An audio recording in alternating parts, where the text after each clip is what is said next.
इसको as a achievement यहाँ पे दिखाया जा रहा है, यानी कि यहाँ पे इसके सारे के सारे जो पॉजिटिव पॉइंट्स हैं वो यहाँ पे दिखाए जा रहे हैं, लेकिन यहाँ पे कोई भी डिस्कस नहीं कर रहा है इसके जो नेगेटिव इम्पैक्ट जो पड़ सकता है उसके बारे में। Hello everyone, welcome to better minds. मेरा नाम है शुभम और आज की इस वीडियो में बात करने जा रहे हैं यहाँ पे G7 कंट्रीज़ के बारे में। रिसेंटली आपने यहाँ पे सुना होगा कि अभी क्या किया है, डोनाल्ड ट्रंप ने जो है वो G7 की जो समिट होती है उसको यहाँ पे पोस्टपोन कर दिया है टू सितंबर, और यहाँ पे कहा है कि हमको क्या करना चाहिए, G7 में India, Russia, Australia and South Korea, इन सब कंट्रीज़ को भी यहाँ पे इनमें बुलाना चाहिए, यानी कि इनका एक मेंबर बनाना चाहिए यहाँ पे। तो देखिए, मैं यहाँ पे इस वीडियो में सबसे पहले तो आपको ये बताऊंगा कि G7 जो कंट्रीज़ होती है वो एक्चुअली होती क्या है, क्या इसका मीनिंग है, कब इनकी किस तरीके से फॉर्मेशन हुई थी और इनके जो मेन जो गोल्स रहते हैं वो एक्चुअली है क्या यहाँ पे। उसके बाद में यहाँ पे आपको वीडियो में जो दोनों साइड्स हैं, यानी कि अगर इंडिया यहाँ पे ज्वाइन करता है तो यहाँ पे क्या फ़ायदे देखने को मिलेंगे, और अगर यहाँ पे हम ज्वाइन नहीं करते G7 को तो क्या यहाँ पे जो लॉस है उसको क्या देखने को मिल सकते हैं। तो चलिए स्टार्ट करते हैं हमारी वीडियो को। तो चलिए सबसे पहले तो जानते हैं यहाँ पे कि G7 एक्चुअली है क्या चीज़। तो देखिए, G7 क्या है, हमारी एक इंटर गवर्नमेंटल ऑर्गेनाइजेशन है, यानी कि काफ़ी सारी कंट्रीज़ ने मिलकर अपनी एक ऑर्गेनाइजेशन बना रखी है यहाँ पे। अब इस ऑर्गेनाइजेशन में क्या आती है, हमारी टोटल 7 कंट्रीज़ आती है, तो इसीलिए इसका नाम क्या रखा गया है, G7 रखा गया है, यानी कि ग्रुप ऑफ 7। तो देखिए यहाँ पे है क्या, यहाँ पे जो ये 7 कंट्रीज़ है ये एक्चुअली क्या है, ये IMF एडवांस्ड इकोनॉमीज़ है, यानी कि इसका मतलब ये है कि ये वो कंट्रीज़ है जिनको जो इंटरनेशनल मॉनेटरी फंड है उसने क्या कर रखा है, यहाँ पे एडवांस इकोनॉमी जो है वो डिक्लेयर कर रखा है। तो ऐसे काफ़ी सारी कंट्रीज़ और भी है जिनको एडवांस इकोनॉमी डिक्लेयर कर रखा है,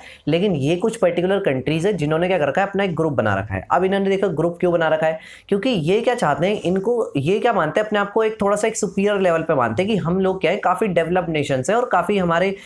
कोई भी अगर हम डिसीजन लेते हैं तो हमारे डिसीजन लेने से एक काफ़ी फ़र्क पड़ता है पूरी की पूरी जो वर्ल्ड है उसमें। तो यहाँ पे ये लोग क्या करते हैं, जब भी ये मीटिंग होती है तो इसमें मीटिंग में बहुत सारे टॉपिक्स को डिस्कस किया जाता है। ये टॉपिक जो ज़्यादातर होते हैं, वैसे तो ये इकोनॉमिक्स इश्यूज़ के लिए बनाया गया है, लेकिन अभी क्या होता है यहाँ पे, इकोनॉमिक जो इश्यूज़ होते हैं, सोशल जो इश्यूज़ वर्ल्ड में चल रहे होते हैं, जैसे अभी रिसेंटली 2019 में यहाँ पे बात हुई थी अमेजॉन फॉरेस्ट में जो फायर लग गई थी, वहाँ पे इन सब चीज़ों की, और यहाँ पे जो पॉलिटिकल जो इश्यूज़ है उनके ऊपर भी यहाँ पे बात करी जाती है। अब यहाँ पे ये जो कंट्रीज़ है ये यहाँ पे कितनी एडवांस है, इसका आइडिया आप इसी से लगा सकते हैं कि यहाँ पे ये जितनी भी कंट्रीज़ है ये कॉन्स्टिट्यूट करती है 58% of the global wealth,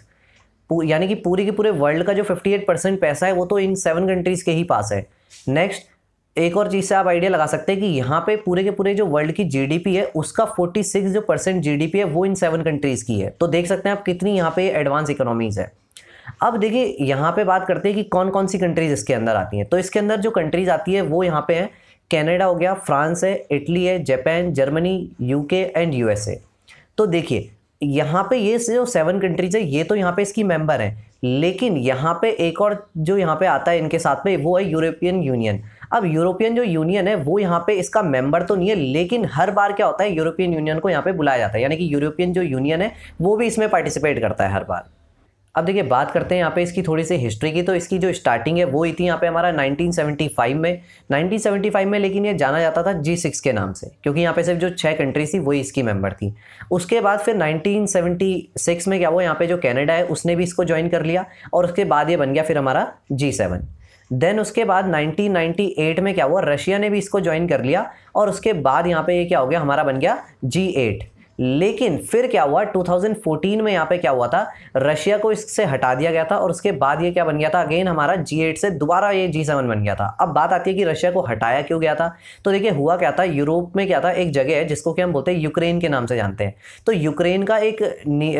Ukraine का जो साउथ पार्ट है वहाँ पे एक रीजन है जिसको हम कहते हैं क्रीमिया के नाम से जानते हैं। तो क्रीमिया क्या हुआ करता था, उस टाइम पे यूक्रेन का ऑटोनोमस रीजन हुआ करता था, यानी कि था तो यूक्रेन का पार्ट, लेकिन वहाँ पे उनका अपनी ही हिसाब किताब चलता था। अब उसके बाद क्या हुआ, एक बार वहाँ पे रेफरेंडम हुआ। रेफरेंडम में होता क्या है कि जो भी उस जगह के लोग थे, क्रीमिया के जो लोग थे, उनसे पूछा गया कि आपको जो है किसकी तरफ जाना है। वहाँ पे वोटिंग हुई। अब लोगों ने क्या करा, लोगों ने जाना चाहा रशिया की तरफ को, तो जबकि वो था तो यूक्रेन का ऑटोनोमस पार्ट, लेकिन रेफरेंडम होने के बाद क्या हुआ, वो वहाँ पे रशिया पे ज्वाइन हो गया। और जब वो रशिया में ज्वाइन हुआ तो यहाँ पे जो यूरोप है उसने यहाँ पे क्या बोला कि आपने यहाँ पे क्या किया है, एनेक्सेशन कर दिया, यहाँ पे आपने हथियार लिया है ये वाला जो हमारा पार्ट है इसको, और इस तरीके से। तो जिसकी वजह से क्या हुआ था, जब ये क्रीमिया एनेक्सेशन की वजह से फिर 2014 में ये सब हुआ था, और 2014 में ही क्या किया था, रशिया को वहाँ पे से हटा दिया गया था, और ये अगेन दोबारा G7 बन गया था फिर उस टाइम पे। अब आपके माइंड में यहाँ पे क्वेश्चन आ रहा होगा कि सर आपने इतनी एडवांस इकोनॉमी जितनी भी थी उनका सबका नाम तो यहाँ पे ले लिया, लेकिन यहाँ पे हर जगह हम सुनते हैं यहाँ पे चाइना का नाम और यहाँ पे चाइना इंक्लूडेड ही नहीं है, तो इसका क्या रीज़न है यहाँ पे? तो देखिए सिंपल सी बात है, यहाँ पे जो IMF है वो जो है वो चाइना को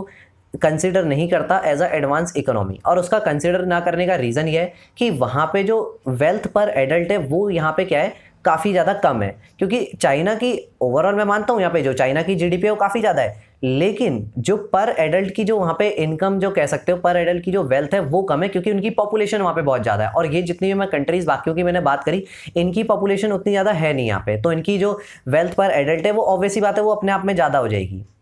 तो इस वजह से जो है वो यहाँ पे इसका पार्ट नहीं है। और जिस टाइम पे 1998 में यहाँ पे जो रशिया है उसको यहाँ पे ज्वाइन किया गया था G7 में, और जब G8 ये बन गया था उस टाइम पे रशिया भी गया था। उस टाइम पे क्या, इस टाइम पे भी अभी भी जो रशिया है वो IMF एडवांस इकोनॉमी में यहाँ पे नहीं आता है। क्यों? क्योंकि अगेन सेम इशू। लेकिन आप सोचोगे फिर भी उसको ज्वाइन कर लिया गया रशिया को, क्योंकि देखिए यहाँ पे क्या होता है, जितनी भी चीज़ें चलती है ये सारी की सारी कुछ रूल्स तो होते हैं, लेकिन कई बार क्या होता है जो भी रूल्स बनाए जाते हैं कि हाँ ये रूल्स सेट कर रखे हैं इस चीज़ को ज्वाइन करने के लिए, उन रूल्स में क्या होता है थोड़ी सी ढील भी दी जाती है। और ढील क्यों दी जाती है, यहाँ पे सारा का सारा इशू आता है जियोपॉलिटिकल इशू। क्योंकि यहाँ पे देखिए आप देख रहे होंगे कि हमारे जो प्राइम मिनिस्टर हैं वो उन्होंने काफ़ी अच्छे फ्रेंडली रिलेशन बना रखे हैं बहुत सारी जो कंट्रीज़ है उनके साथ में, तो जिसकी वजह से क्या होता है यहाँ पे जिस जगह पे एक रूल सेट कर रखा है कि यहाँ पे इतने लोगों ये लिमिट रहेगी, जब आपके पास ये एलिजिबिलिटी रहेगी तभी आपको ज्वाइन करना होगा, लेकिन स्टिल क्या कर दिया गया आपको यहाँ पे, तब भी यहाँ पे एंट्री मिल रही है। तो ये एक बहुत ही हमारे लिए मैं कहूँगा अचीवमेंट की बात है। लेकिन अभी मैं आगे बताता हूँ कि अचीवमेंट की बात है तो इससे क्या फ़ायदा और क्या नुकसान है। अब बात करते हैं यहाँ पे कि अगर यहाँ पे इंडिया अगर G7 को ज्वाइन करता है तो इसके लिए कितनी अच्छी बात है। देखिए सबसे अच्छी बात तो यहाँ पे ये हो जाएगी कि इंडिया जो कि एक डेवलपिंग नेशन है वो इतने सारे जो डेवलप्ड जो नेशंस हैं उनके साथ यहाँ पे बैठने का मौका मिलेगा। काफ़ी सारी जो चीज़ें हैं वो हम वहाँ पे उनके साथ में डिस्कस करेंगे। और ऑब्वियसली बात है अगर इतने बड़े प्लेटफॉर्म पर अगर जा रहे हैं तो कहीं ना कहीं उनकी एक नज़र आएगी और हमारा जो इंडिया है वो उनके एक नज़र में आएगा कि हाँ ये भी एक जगह है, ये एक पर्टिकुलर, और यहाँ पे भी कई सारी चीज़ें हो सकती हैं। तो आपको मे भी यहाँ पे हो सकता है कि अगर इंडिया G7 को ज्वाइन करता है तो फ्यूचर में काफ़ी सारी जो डेवलपमेंट्स है, काफ़ी सारी जो इन्वेस्टमेंट्स हैं वो यहाँ पे आपको इंडिया में देखने को मिल सकती हैं। और दूसरा यहाँ पे ये होगा कि जो हमारी जो नेबरिंग कंट्रीज़ है उनके नज़र में क्या हो जाएगा कि एक स्टैंडर्ड जो इंडिया का जो सेट है वो थोड़ा सा एक लेवल और ऊपर बढ़ जाएगा, और उनके लिए क्या हो जाएगा हम थोड़ा सा और ज़्यादा सुपीरियर हो जाएंगे। तो यहाँ पे आप कह सकते हैं कि जो इंडिया की जो सॉफ्ट पावर है वो भी यहाँ पे आपको बढ़ती हुई देखने को मिलेगी। अब देखिए हो क्या रहा है कि मैं यहाँ पे काफ़ी सारी जगह देख रहा हूँ कि यहाँ पे क्या किया जा रहा है, इसको एज अ अचीवमेंट यहाँ पे दिखाया जा रहा है, यानी कि यहाँ पे इसके सारे के सारे जो पॉजिटिव पॉइंट्स हैं वो यहाँ पे दिखाए जा रहे हैं, लेकिन यहाँ पे कोई भी डिस्कस नहीं कर रहा है इसके जो नेगेटिव इम्पैक्ट जो पड़ सकता है उसके बारे में। तो अब मैं बताता हूँ यहाँ पे कि क्या यहाँ पे नेगेटिव जो इम्पैक्ट्स है वो आपको देखने को मिल सकते हैं अगर इंडिया G7 को ज्वाइन करता है। तो देखिए सबसे पहली चीज़ तो क्या है, यहाँ पे डोनाल्ड ट्रंप ने तो बोला है इन 4 कंट्रीज़ को यहाँ पे ज्वाइन करने दिया जाना चाहिए, लेकिन यहाँ पे काफ़ी सारी जो कंट्रीज़ है वो यहाँ पे ज्वाइन नहीं होने देना चाहती यहाँ पे रशिया को। अब अगर इंडिया क्या करता है G7 को ज्वाइन करता है और रशिया अगर यहाँ पे G7 को ज्वाइन नहीं करता है तो आपको काफ़ी ज़्यादा देखने को मिलेगा कि जो रशिया है वो यहाँ पे काफ़ी ज़्यादा फिर डिपेंड होना पड़ेगा उसको यहाँ पे चाइना के ऊपर। और अगर वो चाइना के ऊपर डिपेंड होता है तो कभी भी अगर इंडिया चाइना इशू होता है या कोई भी अगर ऐसा इशू होता है तो आपको यहाँ पे देखने को मिलेगा कि जो रशिया है वो यहाँ पे चाइना की साइड लेता हुआ नजर आएगा, जिसकी वजह से यहाँ पे जो हमारे रिलेशंस है जो कि अभी काफ़ी अच्छे हैं रशिया के साथ में वो यहाँ पे बिगड़ सकते हैं। अब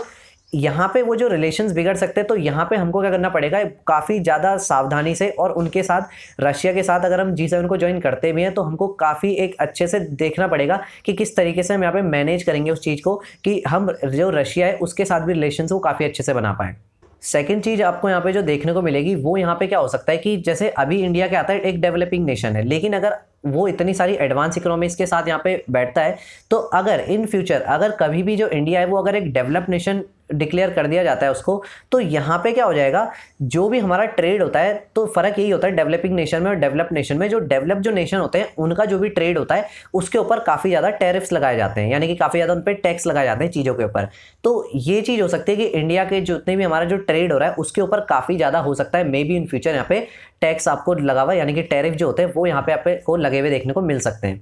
अब बात करते हैं यहाँ पे थर्ड और सबसे जो इंटरेस्टिंग नेगेटिव पॉइंट है उसके बारे में। तो देखिए एक्चुअली यहाँ पे क्या है, अभी जैसे कि मैंने आपको स्टार्टिंग में बताया था कि G7 में क्या होता है, इकोनॉमिक, सोशल और पॉलिटिकल ऐसे जो इश्यूज है इनको डिस्कस किया जाता है। बट ये तो सिर्फ बोलने के लिए, एक्चुअली होता क्या है यहाँ पे सबसे मैक्सिमम किया जाता है पॉलिटिकल इश्यूज को डिस्कस, यानी कि ये इकोनॉमिक और सोशल इशू को छोड़ के ये एक बन चुका है अभी पॉलिटिकली ज़्यादा। तो पॉलिटिकल इश्यूज़ की वजह से क्या होता है, यहाँ पे काफ़ी सारे पॉलिटिकल इश्यूज़ के ऊपर फिर हमको भी यहाँ पे बोलना पड़ेगा उन सारी चीज़ों के बारे में। अब अगर हम किसी चीज़ के बारे में पॉलिटिकल इश्यूज़, दूसरी कंट्री के पॉलिटिकल इश्यूज़ के बारे में अगर इंटरफेरेंस करते हैं, तो ऑब्वियसली बात है कभी इन फ्यूचर अगर हमारे कोई इश्यूज़ होते हैं जो कि इवन जो कि डोमेस्टिक इश्यूज़ भी अगर होंगे, तो हमको देखने को मिलेगा कि जो बाकी जो कंट्रीज़ है वो भी क्या हो रही है, हमारे जो इंटरनल अफेयर्स हैं उसके बारे में यहाँ पे बोल रहे हैं। हो सकता है कि हमारा जो इंडिया पाकिस्तान का जो बाउंड्री का इशू है, इंडिया चाइना का जो इशू है, यहाँ पे काफ़ी सारी जो कंट्रीज़ है वो वहाँ पे इंटरफेयर